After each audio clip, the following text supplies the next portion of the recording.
اگر army chief سب اپنی domain میں چلے جائیں، میں ان کا ہاتھ چوموں گا، عزت کریں گے، ہر لحاظ سے کریں گے، اپنی ڈومین میں چلے جائیں اور صرف اپنا کام ملک کا دفاع ہے، ملک کی نیشنل سیکورٹی ہے اور باقی چیزیں ہیں، اس کے ساتھ تعلق رکھیں گے، ہم ان کو سلوٹ ماریں گے سارے۔ میں نے آج تک کسی کا ہاتھ نہیں چوما، نہ باپ کا چوما ہے نہ بڑے بھائی کا چوما ہے، لیکن پاکستان کے پر رول کرنا سیاستدانوں کا کام ہے، سیاسی کام سیاستدانوں کا کسی کا بھی نہیں ہے۔ وہاں پر نصیحت کی جا رہی تھی کہ آپ اداروں کو فلاں کو عدلیہ کے حوالے سے بات نہ کریں۔ آپ مجھے بتائیں میں کیا کروں؟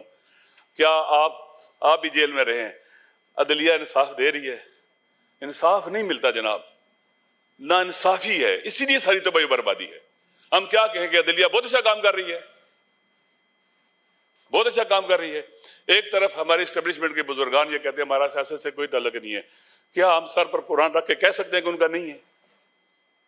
ہر کسی کو اپنے حلف کے تحت جانا پڑے گا، کسی کو حق نہیں ہے کہیں اٹھے اور لوگوں کو اٹھا کے جیلوں میں ڈال دے بغیر کسی وجہ کے۔ مجھے پسند نہیں ہے اب عمران خان صاحب، ان کی وائف، ان کے ساتھی کیوں جیل میں ہوں؟ اگر یہ والی عدلیہ ان کے کیس سنے گی نا، جو فیصلہ بھی کرے گی لوگ نہیں یقین کریں گے، کیونکہ لوگوں کا اعتماد اٹھ چکا ہے جناب۔ ہم اتنا کہتے ہیں کہ ہم یہ کہہ سکتے ہیں کہ ہماری عدلیہ سے لوگوں کا، عوام کا اعتماد اٹھ چکا ہے۔ پاکستان میں چلے جائیں، گلی کوچوں میں پھریں لوگوں سے۔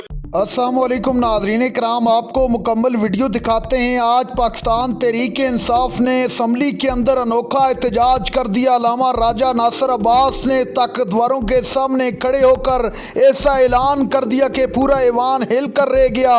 علامہ ناصر عباس نے کہا کہ آرمی چیف اگر اپنی ڈومین میں رہ کر کام کرے گا تو ہم انہیں سلوٹ کریں گے، ان کے ہاتھ چومیں گے۔ آپ یہ ویڈیو دیکھیے، پھر اس پر ڈیٹیل میں بات کرتے ہیں۔ پوچھے آپ کیا کہتے ہیں ہمارے عدالتی نظام کے بارے میں، لوگ آپ کو جواب دیں گے کہ نہیں صحیح ہے۔ یہ میری گزارش ہے اپنے دوستوں سے، یہاں وزراء بیٹھے ہیں، رانا صاحب بیٹھے ہیں، باقی صاحب بیٹھے ہیں، آئیں ملک کو پولیٹیکلی بہتر حالات کی طرف لے کے جائیں۔ عمران خان صاحب کے ساتھ جو زیادتی ہو رہی ہے، آپ کے ساتھ کسی کے ساتھ نہ ہو، خدا کرے۔ آپ پر جو کیس بنا تھا زیادتی تھی، وہ آپ کو پتہ ہے کہ وہ کون کیس بناتا ہے، کس نے بنایا تھا؟ آپ مجھ سے زیادہ جانتے ہیں۔ ہم کب ان کا راستہ روکیں گے؟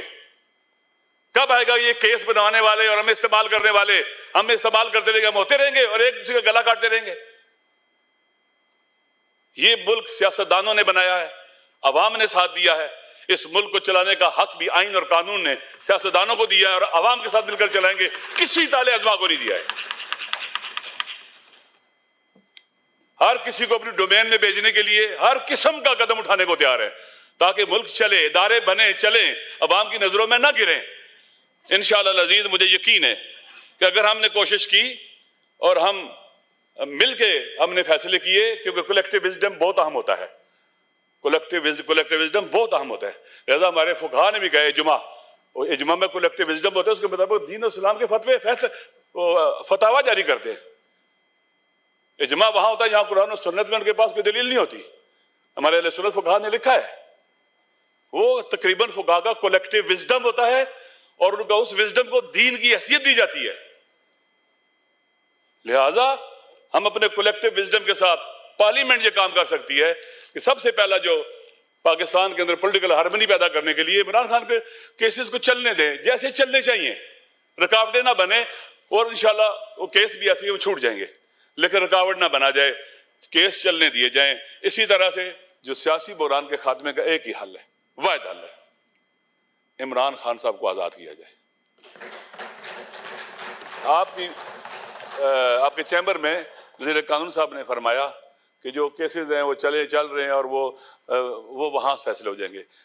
جناب چیئرمین صاحب، کیسز نہیں چل رہے، 1 سال ہونے کو ہے، ان کی جو ہائی کورٹ کے اندر پٹیشنز ہیں ان کو نہیں سنا جا رہا، اس وقت کیس نہیں چل رہے ہیں۔ خان اگر ہم اسی طرح سے کسی کو دبا کے رکھیں گے جس کے ساتھ عوام کی 90% اکثریت ہے، جو دنیا کے اندر پاکستان کا وقار تھا، پاکستان کے لیے ایک سافٹ امیج تھا دنیا کے اندر، پاکستان کی شناخت تھا، وہ اختلافات ہو سکتے ہیں، آپ کو، ہم سب کو ہو سکتے ہیں ایک دوسرے کے ساتھ، لیکن حقیقتوں کا انکار ہم نہیں کر سکتے۔ جناب چیئرمین صاحب، وہ پاکستان کے عوام کی اکثریت قاطع اس کے ساتھ ہے۔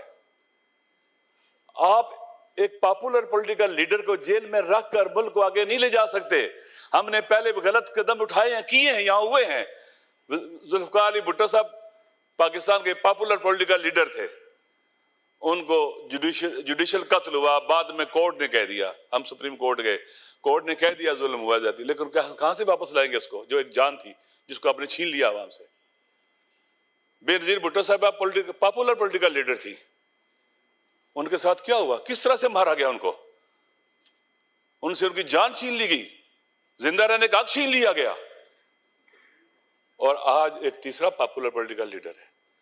آپ یقین کر رہے ہیں، میں امام حسین علیہ السلام کا ماننے والا ہوں، اگر ہمارے دشمن کے ساتھ بھی ظلم ہوگا ہم اس کا ساتھ دیں گے۔ آپ یقین کر لیں، خدا نے ہمیں یہ سکھایا قرآن مجید کے اندر کہ ظلم کے مقابلے میں کھڑے ہو جاؤ، مظلوم کا ساتھ دو۔ اس وقت جو بے گناہ جیلوں میں قیدی ہیں، آپ ڈاکٹر یاسمین راشد صاحبہ، وہ آپ مجھے بتلائیں کہ بزرگ خاتون ڈاکٹر، میڈیکل کی بہترین ڈاکٹر، وہ دہشت گرد ہے۔ دنیا کو ہم کیا میسج دے رہے ہیں کہ پاکستان کے اندر یہ پاکستان کے لیے وہ خاتون جو ابھی بھی جیل کے اندر مریضوں کا علاج کرتی ہے، ان کو لک آفٹر کرتی ہے، جس نے کینسر کی مریضہ رہی ہے، باقی لوگ جو یہاں سینٹ میں رہے ہیں، جناب اعجاز چودھری صاحب، وہ دہشت گرد ہیں، سرفراز چیمہ صاحب دہشت گرد ہیں۔ خدا کے لیے سیاستدان اپنے آپ کو خراب نہ کریں۔ سیاستدانوں نے ملک بنایا تھا عوام کے ساتھ مل کر، انہوں نے چلانا بھی اور آگے بھی بڑھانا ہے۔ سیاستدان ان چیزوں کو فیل کریں، یہ پارلیمنٹ، یہ ادارہ فیل کرے کہ کیوں ظلم ہو رہا ہے، کیوں ایسے کیسز بنائے جا رہے ہیں جن کو کوئی بیس ہی نہیں ہے۔ پاکستان کے اندر لوگوں کو ہیل کرنے کی ضرورت ہے، غصہ کم کرنے کی ضرورت ہے۔ آپ اگر اسی طرح سے رویہ اپنائیں گے، لوگوں میں نفرت پیدا ہوگی، غصہ پیدا ہوگا، پھر جھگڑیں گے، لڑائیاں ہوں گی، ایکسٹریمزم آئے گا، قتل و غارت گری ہوگی۔ بلوچستان میں ناراض لوگوں کو اگر ہم اس حد تک نہ جانے دیتے، شاید ایک وجہ لوگوں کی ناراضگی کی وہاں پر ناانصافیاں ہیں، کے پی کے اندر ناانصافیاں ہیں، پنجاب میں بھی ناانصافیاں ہیں، سندھ میں بھی ناانصافیاں ہیں۔ جہاں ناانصافی ہوگی وہاں فساد ہوگا، جھگڑے ہوں گے، کرپشن ہوگی اور تباہی و بربادی ہوگی۔ لہٰذا ہماری پارلیمنٹ کو، سینٹ کو باقاعدہ تمام کے تمام جو سیاسی قیدی ہیں، بے گناہ ہیں، ان کی آزادی کی بات کرنی چاہیے، انہیں رہا کرنے کے لیے کوشش کرنی چاہیے۔ وہ ہمارے جوان بچے جن کا فیوچر تاریک ہو گیا ہوا ہے، ینگ بچے جو جیلوں کے اندر موجود ہیں۔ ناظرین کرام، آپ نے ویڈیو دیکھی علامہ راجہ ناصر عباس کی تاریخی تقریر، سینٹ کے اندر ایسی تقریر کی کہ پورا سینٹ اشک اشک اٹھا۔ سینیٹر علامہ ناصر عباس کا کہنا تھا کہ عمران خان پاکستان کا نہیں بلکہ امت مسلمہ کا لیڈر ہے۔ عمران خان اس وقت بے گناہ قید میں ہے اور ان کے کیسز کو نہیں چلایا جا رہا، صرف اس وجہ سے کہ اس کی مقبولیت زیادہ ہے۔ عوام عمران خان کے لیے اپنی جان نچھاور کرنے کے لیے تیار ہے۔ اگر آپ خان کو چھوڑ دیں گے تو ہم آپ کو سیلوٹ کریں گے۔